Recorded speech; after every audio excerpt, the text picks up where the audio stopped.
ভাবুন তো, এমন এক শহর যেখানে প্রতি বর্গ কিলোমিটারে ৬,০০০-এরও বেশি মানুষ বাস করে, কিন্তু রাস্তায় এক টুকরো আবর্জনাও খুঁজে পাওয়া দুষ্কর। এমন এক জায়গা যেখানে পৃথিবীর সবচেয়ে ব্যস্ততম ক্রসিংয়েও মানুষ হাঁটে সম্পূর্ণ শৃঙ্খলার সাথে। মনে হয় যেন সময় নিজেই তাদের চালাচ্ছে। এটি সেই শহর যেখানে ভবিষ্যতের প্রযুক্তি আর হাজার বছরের ঐতিহ্য একসাথে হাত মিলিয়ে চলে। আজ আমরা আপনাকে নিয়ে চলেছি সেই শহরে যাকে বলা হয় বিশ্বের সবচেয়ে জনবহুল মেগাসিটি টোকিও। তবে শুধু আকাশ ছোঁয়া দালান আর ঝলমলে আলো নয়, আমরা দেখাবো সেই টোকিওকে যার ভেতরে লুকিয়ে আছে অবিশ্বাস্য শৃঙ্খলা, উদ্ভাবন আর ঐতিহ্যের এক জাদুকরী মিশ্রণ। চলুন শুরু করি আজকের বিশ্বচিত্র। টোকিও এই নামটা আজ আমাদের কাছে খুব পরিচিত, কিন্তু একসময় এই শহরের নাম ছিল এদো, যার অর্থ নদীর মোহনা। ১৬০৩ সালে তোকুগাওয়া শোগুনাতে যখন ক্ষমতায় আসে, তখন এই ছোট্ট মৎস্যজীবী গ্রামের ওপর দাঁড়িয়ে গড়ে ওঠে জাপানের রাজনৈতিক কেন্দ্র। প্রায় ২৬০ বছর ধরে এদো হয়ে ওঠে বিশ্বের অন্যতম জনবহুল শহর। এরপর আসে ১৮৬৮ সাল। সম্রাট মেইজি তার রাজধানী কিয়োটো থেকে এদোতে নিয়ে আসেন এবং এর নতুন নাম দেন টোকিও, মানে পূর্বের রাজধানী। দ্বিতীয় বিশ্বযুদ্ধে হিরোশিমা নাগাসাকির ধ্বংস স্মরণীয় হলেও টোকিও ভয়াবহ বিমান হামলায় প্রায় মাটির সঙ্গে মিশে গিয়েছিল। কিন্তু এই শহর আবার মাথা উঁচু করে দাঁড়ায়, যেন ছাই থেকে উঠে আসা এক ফিনিক্স পাখি। কয়েক দশকের মধ্যেই টোকিও হয়ে ওঠে বিশ্ব অর্থনীতি ও প্রযুক্তির এক পাওয়ার হাউস। আর সেই ঘুরে দাঁড়ানোর গল্পটাই টোকিওর আসল পরিচয়। টোকিওর ভূগোল যেন এক অপূর্ব বৈচিত্র্যের ক্যানভাস। পূর্বে রয়েছে প্রশান্ত মহাসাগরের বুকে গঠিত টোকিও উপসাগর, আর পশ্চিমে প্রসারিত কান্ত সমভূমি। শহর থেকে কিছুটা দূরে দাঁড়িয়ে আছে জাপানের প্রতীকী আগ্নেয়গিরি মাউন্ট ফুজি। পরিষ্কার দিনে শহরের উঁচু দালান থেকে দেখা যায় মাউন্ট ফুজির ঝলমলে চূড়া। আপনি যদি ভাবেন টোকিও মানেই শুধু দালান কোঠায় ভরা একটা আধুনিক শহর, তবে চমকে উঠবেন জেনে এই ব্যস্ত শহরের অনেকটাই ঢাকা সবুজে। শহরের মধ্যেই রয়েছে শিনজুকু গিয়ং আর উয়েনো পার্কের মতো সবুজ উদ্যান, যেখানে বসন্ত এলেই সাকুরার সৌন্দর্যে মুখর হয়ে ওঠে প্রকৃতি। আর উপসাগরের উপর ভাসছে কৃত্রিম দ্বীপ ওদাইবা, যা আধুনিক প্রযুক্তি আর ভবিষ্যতের শহরের এক বাস্তব প্রতিচ্ছবি।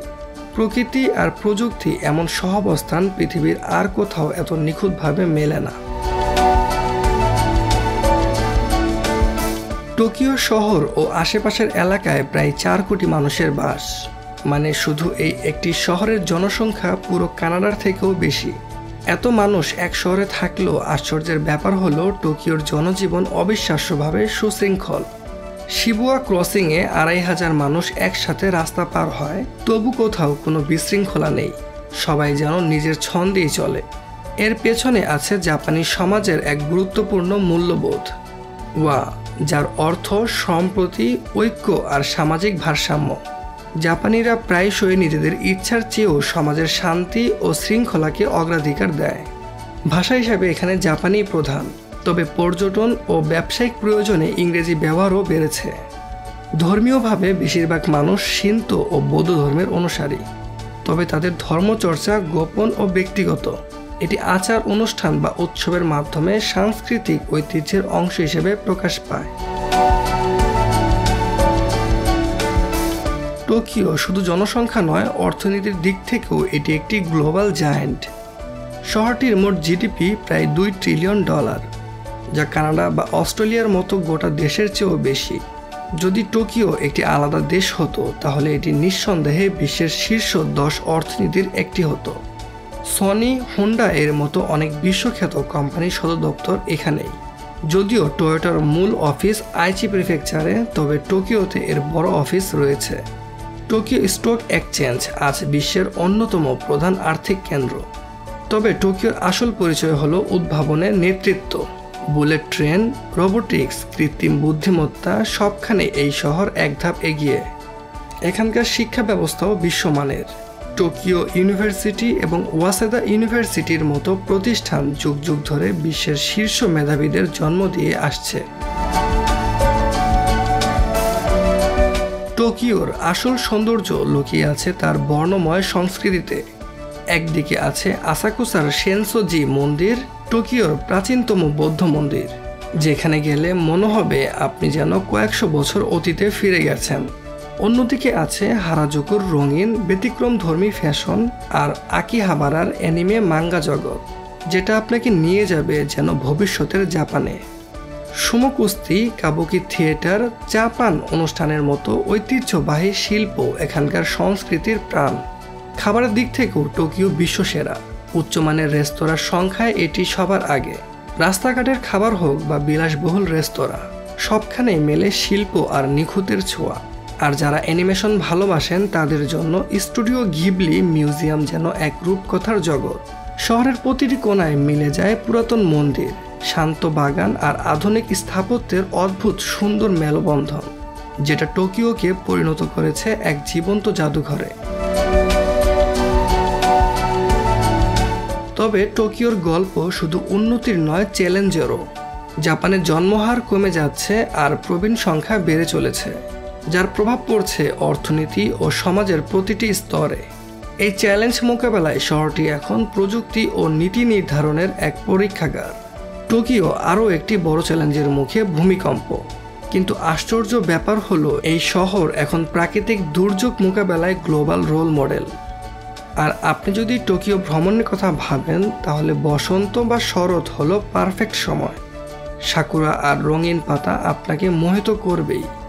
শহরের পাবলিক ট্রান্সপোর্ট এতটাই উন্নত যে প্রাইভেট গাড়ির কথা ভাবতেই হবে না। শুধু একটি প্রিপেড কার্ড কিনলেই ট্রেন, বাস, এমনকি কিছু দোকানেও ব্যবহার করতে পারবেন। সব যেন এক কার্ডেই হাতের মুঠোয়। টোকিও শুধু একটি শহর নয়, এটি একটি অভিজ্ঞতা। এটি আমাদের শেখায় কিভাবে হাজার বছরের ঐতিহ্যকে বুকে ধরে ভবিষ্যতের দিকে ছুটে চলা যায়, কিভাবে কোটি মানুষের মাঝেও বজায় রাখা যায় শৃঙ্খলা, পরিচ্ছন্নতা আর পারস্পরিক শ্রদ্ধাবোধ। এই শহর আপনাকে দেখাবে সময়ের সঠিক ব্যবহার, প্রযুক্তির আশ্চর্য উদ্ভাবন আর শান্ত পার্ক কিংবা পুরনো মন্দিরে খুঁজে পাবেন আত্মার প্রশান্তি। আজকের বিশ্বচিত্রে আমরা টোকিওর বিশাল গল্পের মাত্র এক টুকরো দেখাতে পেরেছি। আপনার কাছে টোকিওর কোন দিকটি সবচেয়ে বেশি কৌতূহল জাগালো? নিচে কমেন্টে লিখে জানান। ভিডিওটি ভালো লাগলে লাইক করুন, বন্ধুদের সাথে শেয়ার করুন। আর বিশ্বচিত্র এর পরবর্তী পর্বে আপনি কোন দেশ বা শহরের গল্প শুনতে চান তাও জানাতে ভুলবেন না। চ্যানেলটি সাবস্ক্রাইব করে বেল আইকনে ক্লিক করুন, যাতে এমন আরও অজানা অচেনা জায়গার গল্প পৌঁছে যায় সবার আগে আপনার কাছেই। ভালো থাকবেন, সুস্থ থাকবেন। আল্লাহ হাফেজ।